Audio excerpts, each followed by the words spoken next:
Chapter 14. If you let go of both views, all anguish and pain will disappear. At this time, Subhuti listened to the Buddha's explanation of this discourse, understood its deep meaning, and shed tears. Subhuti wiped away his tears and told the Buddha, "It's rare and wonderful, Buddha. This Dharma discourse is like the finest chariot for those who set out in seeking of enlightenment. It is the first time I have seen the Buddha explain such a profound and deep Dharma discourse since I had my wisdom, Buddha. If someone listens to this discourse, and his heart of faith becomes clear and pure, he will enlighten the truth and receive good karmic results that are rare in the world. Because that person does not have the idea that the entity of soul exists, nor the idea that it does not exist.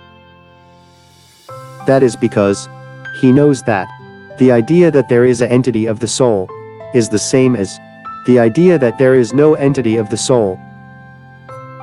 Therefore, the Buddha, the Enlightened One, went far in seeking of enlightenment, without staying in either side of the view." This is an important statement, so I will repeat it one more time. The idea that there is an entity of the soul is the same as the idea that there is no entity of the soul.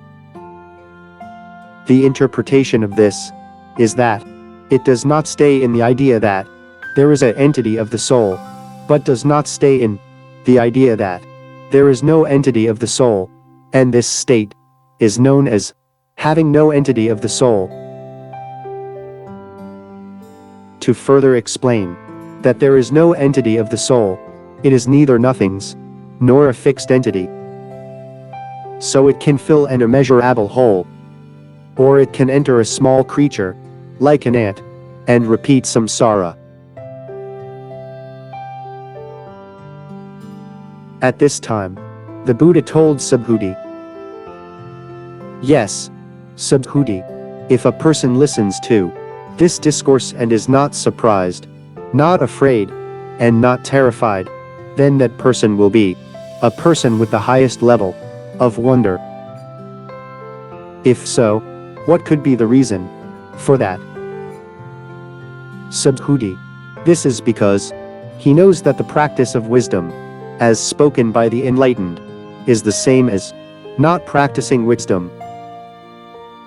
The Buddha repeatedly explained that it is the practice of wisdom that does not stay in the practice of wisdom, and does not stay in the non-practice of wisdom.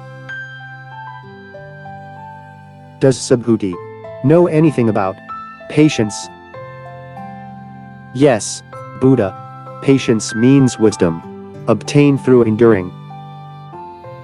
Subhuti, for the Enlightened One, the enlightenment through patience is the same as not enlightening through patience. That is why the Enlightened One is said to have attained enlightenment through patience. The reason is that even when my body was scarred and my limbs were cut off by the sword wielded by a king named Kalinga in my previous life, I knew that I did not have a fixed soul. If I had thought that there was a fixed soul entity, I would have been angry and resentful. But I didn't have that kind of mind, because I knew that there was no fixed soul entity when I practiced patience for the past 500 lives. In this way, good people should develop a mind of enlightenment that all objects do not have fixed entities. Beauty to be seen, good sound to hear, nice scent to smell, good taste in the mouth, soft touch to touch, the Dharma of enlightenment, the non-Dharma, do not allow the mind to stay in these 7 things. The mind that does not stay in anything must arise, because that which makes the mind stay never stays. In other words, there is no fixed entity that stays. For this reason, the Enlightened One tells good people that they should speak, act, and think with a mind that does not stay anywhere, and convey enlightenment. The Buddha continued to tell good people should convey enlightenment with the idea of benefiting all beings in this way. The thought, explained by the Enlightened One, is the same as non-thought, and the existence is the same as non-existence. The Enlightened One tell the right thing, and tell the truth. Tell it as it is, and don't lie. The enlightenment gained by the Enlightened One does not stay in the true, nor does it stay in the false. If a person tells, acts, and thinks with a mind staying in the Dharma of enlightenment, or with a mind staying in non-dharmas, it is as if a person cannot see in the dark. If a person tells, acts, and thinks with a mind that does not stay in the Dharma of enlightenment, and a mind that does not stay in the non-dharma, it is like a person with bright eyes, seeing everything under the bright sunlight.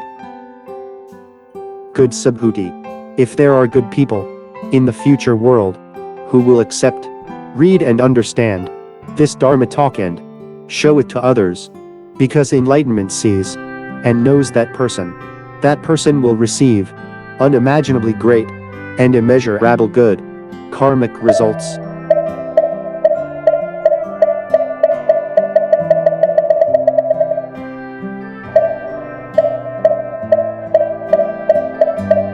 Chapter 15. The merit of accepting this sutra with your heart is immeasurable. The Buddha told, suppose that someone dedicates their body to meditation practice every morning, and not only that, but repeats it during the day and night, over countless days, as numerous as the grains of sand in the Ganges River, and continues this for 100,000 million eons. And suppose there is another person who listens to this Dharma talk and does not criticize it. When comparing the two cases above, the latter's karmic reward is far superior to the former's, because the latter's karmic reward is unimaginably great and immeasurably vast. How much more so if the person accepts this Dharma talk with their heart, reads it, writes it, deeply understands it, and then explains it easily to others? Wouldn't that person's karmic reward be beyond words? Subhuti, this discourse is difficult to approach through thought or knowledge, and is incomparable to anything else. Also, this discourse is for the benefit of all beings who set out on the road in the best vehicle to seek enlightenment. If someone accepts this discourse, reads it, understands it deeply, and tells it in detail for others, because enlightenment sees the person in detail, he will be able to achieve immeasurably great, indescribably wide, and endless mysterious results. When such a person is in the physical body, he will have Anuttara, Samyak, Sambodhi. Subhuti, what is the reason? This discourse is not heard by those who have little faith, nor by those who hold the view that there is a fixed soul entity.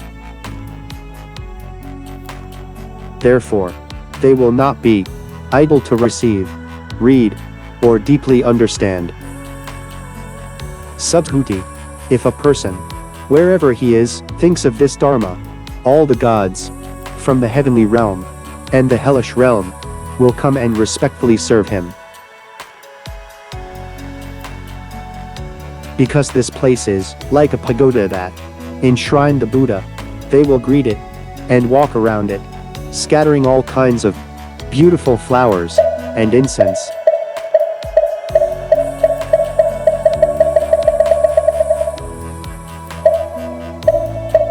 Chapter 16. This eliminates bad karma that will be received in the future.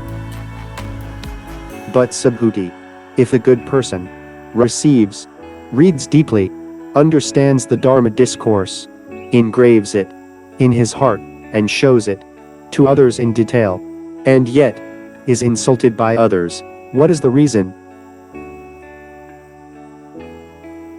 Subhuti, it is because of the result of the previous life's sinful karma being destroyed by this Dharma. However, by receiving this insult, the sins committed in the previous life will be wiped clean, and he will surely seek Anuttara, Samyak, Sambodhi.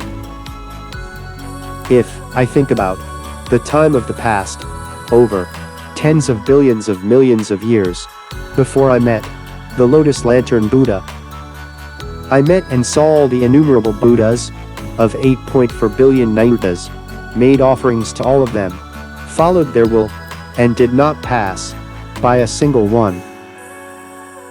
For reference, the meaning of Nayuta is a numerical concept, meaning 10 to the power of 60. And all the Buddhas were happy because of me. Subhuti, if someone receives, reads, understands, and shows this discourse to others in detail later, at the time of the end of the Dharma, the karmic result I have given to all the Buddhas are not even 1,000th of that person's karmic result, and will be far smaller than 1/4,000,000th. Subhuti, if, during the Dharma ending period, I explained all the karmic results of having received, read, understood, and explained to others this Dharma discourse, some people would be confused, doubtful, and disbelieve. Therefore, Subhuti, you should know that not only is the meaning of this discourse inconceivable, but also its results are inconceivable.